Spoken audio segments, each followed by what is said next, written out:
Guys, welcome to this particular training. And in this particular training, I'm going to go through with you dealing with the main protagonist. Because you see, when it comes to the way that we feel, more often than not, people find themselves in situations where they're dealing with the secondary character. They're dealing with the trait that might show up to deflect away from dealing with the main protagonist. If you're dealing with anxiety, fear, worry, doubt, dread, overwhelm, you name it, you might find yourself in this situation. Okay? Because I'm going to crack straight on with this training here because it's going to be profound for a lot of you. Because what we need to understand is this: dealing with the main protagonist, the most important thing you need to know is this: emotions, they don't just show up randomly. They show up every single time for a specific reason. And as you can see here, they serve a purpose in your life. Now, this is important because, as simple as this is, most people miss this. Most people think that emotions are these things that come out of thin air and that, we get certain emotions from external circumstances. Every single emotion that we have, you create it. Every single one, the good, the bad, and the ugly. You create every single emotion: confidence, appreciation, fear, worry, gratitude, love, depression, sadness, guilt, anxiety, joy, love, whatever it may be. You create them all. Okay? And depending on the type of emotion that you are currently experiencing, will generally be down to the situation in life that you're facing and how much emotional certainty and emotional control that you have within. This is what I'm going to explain today. Because in this particular training that I'm going to give you, a lot of the times the emotions we end up dealing with show up as a trait, and I call it a trait because it shows up as a trait in your life to stop you from dealing with the main protagonist. And to do this, I'm going to share with you the story of Sally. Now, Sally is a fictitious name in this story, but the story is akin to a client who I worked with last year who was going through this very scenario. And I explained to them exactly what I'm going to explain to you now, based on their circumstances and how they were operating at the time.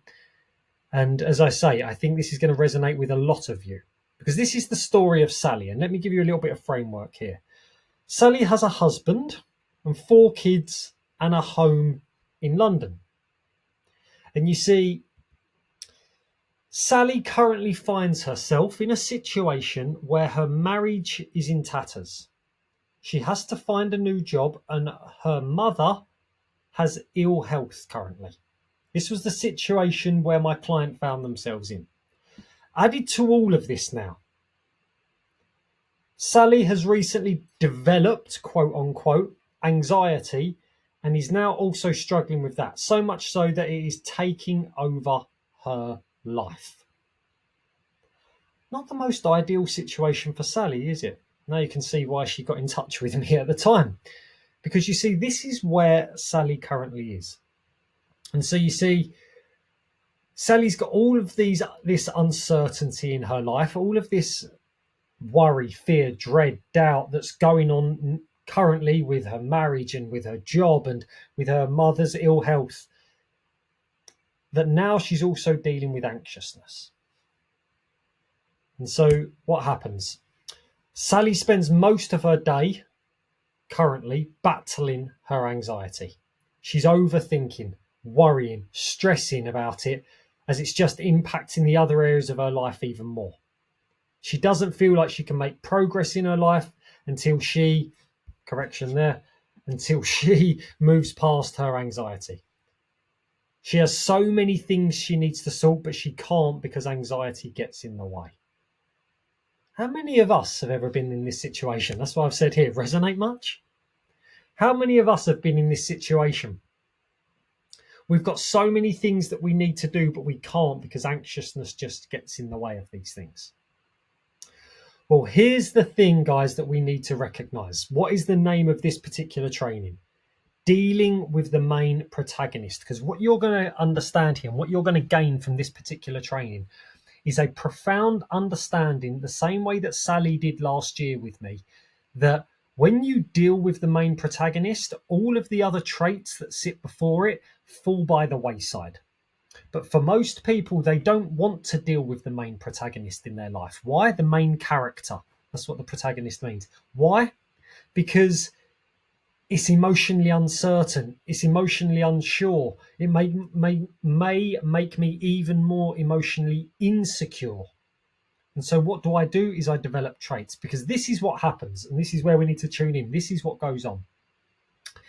And as I say, here's the thing, because Sally doesn't yet know it, but she's actually using anxiety to her advantage. Notice I didn't say having, she's using anxiety.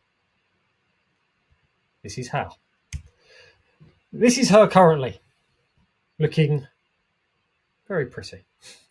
And she has got all of these heavy clouds over her head, as you can see. She's got this big thing with her relationship going on, this big thing looking for a new job, her mum's health. They are big, heavy, emotionally uncertain clouds that she is currently, or did have, in her life.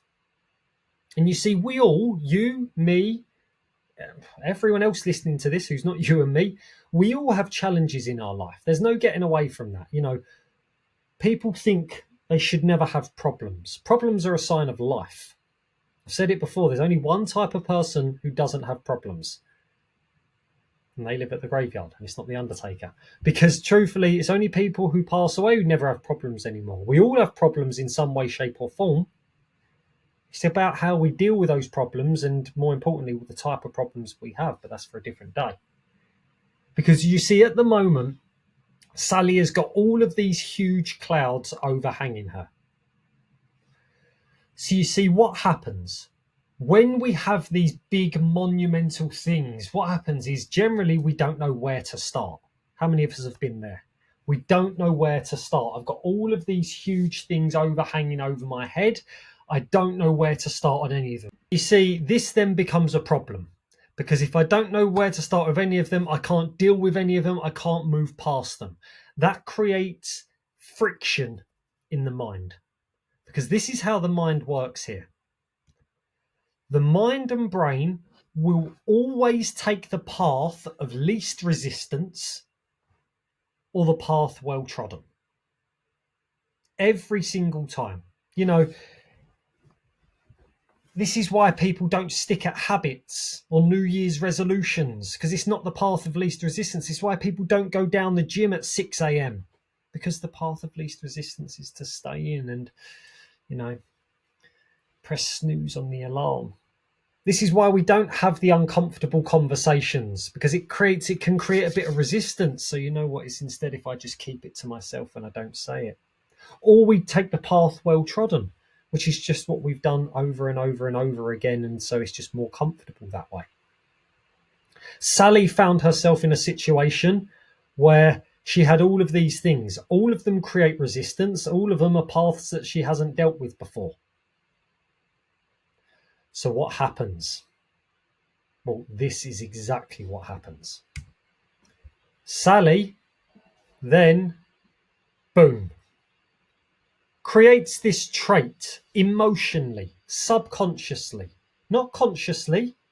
This is important, not consciously, because no one would choose to create that. Because the moment anxiety, boom, comes out of nowhere, remember what I said on the first slide, to serve the purpose of what? Now taking her attention away from the main protagonists behind, the things that are causing huge emotional uncertainty, unsafety, insecurity in her life. Now she just has to try and focus on this. Why? Because before she had nothing to distract her from it. Before she had nothing to be able to take her mind off it. Now it's right in front of her. It's all that consumes her all day, every day. Excuse me. It's all that she can think about. As you saw when she said this earlier up here, She doesn't feel like she can make progress in her life until she moves past her anxiety. She's got so many things she needs to sort, but she can't because anxiety gets in the way. Anxiety does get in the way, and it serves a purpose by getting in the way. This is what anxiety does in her life.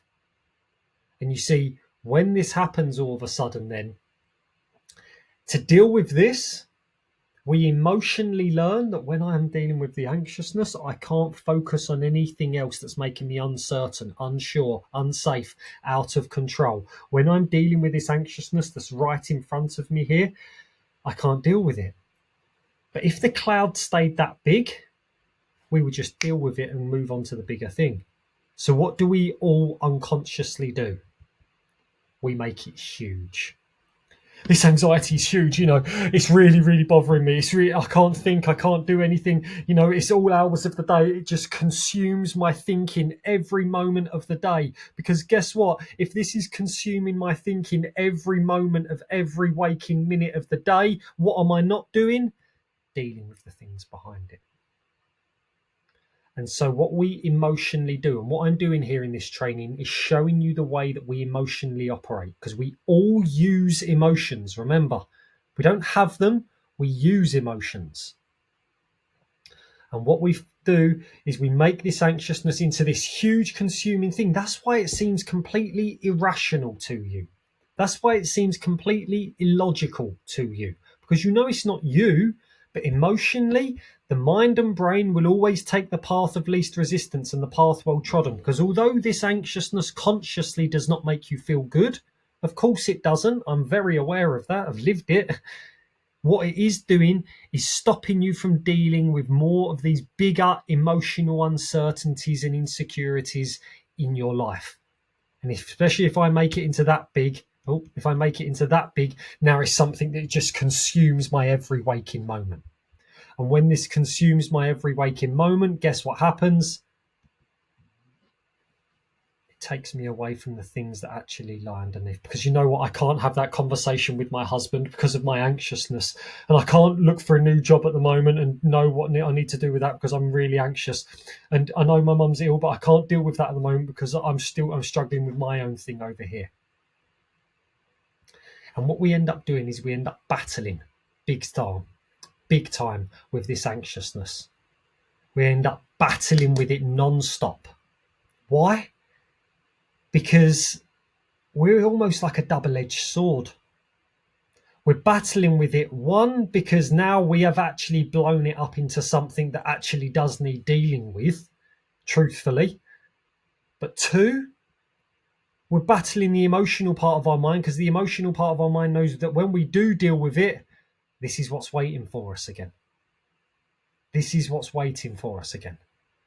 And so we end up getting caught up in this cycle of producing these traits: anxiousness, worry, fear, doubt, dread, overwhelm, anxiousness, anxiety. I'm saying the same thing. We end up producing these traits because then it gives us the focus to distract ourselves from the main protagonist, that then we then blow that up into a main thing that then gets rid of the things beneath it. This is what happens time and time again in our emotions. Because why? Although anxiousness isn't nice to deal with, of course it's not. It's more of a path of least resistance, and having that conversation with my partner where the marriage is in tatters, or dealing with my mum's ill health, or who knows what's going to happen about my job and financial situation. This was the position Sally found herself in. Can you see this? Can you see how we all use emotions here? Done podcast episodes on this, and that's why I'm bringing you this now as well. Because you see, what we need to understand, truthfully, is here's the thing. Let's move that up a little bit so you can see what that said. There we go. Here's the thing. Sally is using it. And when I showed this to Sally, quote unquote Sally, she recognized that by using anxiety, i.e. it showing up and serving a purpose in her life, it actually stopped her from dealing with the deeper emotional concerns that lie beneath the surface. It served the purpose all along. All of this time she was fighting it, thinking it's another thing that's showing up. It's another thing that's bothering me. It's another thing that's getting on top of me. But all the time it was actually serving the purpose for her. When I done this with Sally last year in the session, when you work, when you like speak to someone, you can just see like their mind enters a new dimension where the impossible is now possible. It was like a light bulb for her. And she noticed that. And so you see, when we can understand this, we can understand that this anxious trait, we need to see it for what it is, not what we're making it out to be. Because you see, when we can see it for what it is, we can deal with the main protagonist underneath. And we know that this anxiousness is just a way of distracting me from actually dealing with that thing over there. Because when I can deal with the truth underneath, this type of trait falls by the wayside. Falls by the wayside. And so what we need to do is understand and see this for what it is and actually say, right, you know what? What is it that I need to deal with here? But if I still look at that, it still feels a lot. It still feels overwhelming. It still feels quite heavy. So there's one simple question here that helps you. What's the 20% that's going to make 80% of the difference? What's the 20% that's going to make 80% of the difference? Another way of putting this in simple terms is what's the one out of these three here that if I dealt with that, it will just help the other two. And this is what I did with Sally. Some of you listening to this, by the way, you might not have three. It might just be one main thing underneath. Great, wonderful. But when you deal with the main protagonist, and Sally told me it was her relationship, because she was like, you know what, if I can actually get my marriage back on track, I know that we're going to be okay financially. I know that everything's going to be okay. And I know that although my mum is ill at the moment, I know it's not anything that's going to be very pressing at this moment in time, but I know my husband will be able to support me through this. She said, I know that if I sort my relationship out, everything else will just feel a lot more in my life, a lot more manageable. I said, right, so what are we going to do about it then? What is it that we are going to do about this? And that was when we started to formulate that plan of action for her. Because you see, all the while she's dealing with this, she's dealing with all of it, it's just masking over the truth that lies underneath. And the truth is, this trait of anxiousness is simply showing up in her life, in your life, to serve a purpose. It shows up when you're unsafe, insecure, or out of control. Not to get you, not to add to your woes, but to do the exact job that your emotional mind has employed it to do, which is exactly like what I'm explaining here. The moment you can see that for what it is, you can deal with what lies underneath. The trait falls by the wayside because you're actually dealing with the main thing. For Sally, the 20% that was going to make 80% of the difference, i.e. what's the one thing that's going to allow them to take control of the rest, was her relationships. Now, of course, I'm giving you this understanding so you can see exactly how this can work in your life. It might not be relationship. It might not be something in that particular area. But maybe you need to take yourself through this process that I'm going to share with you next if you are dealing with something beneath the surface.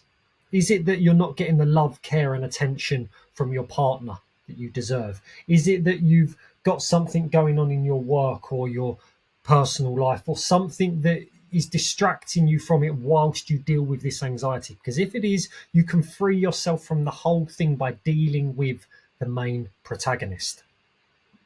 And you see, to do this in your life and or anyone else's, there's a very simple 3-step principle to do this, how you can do this.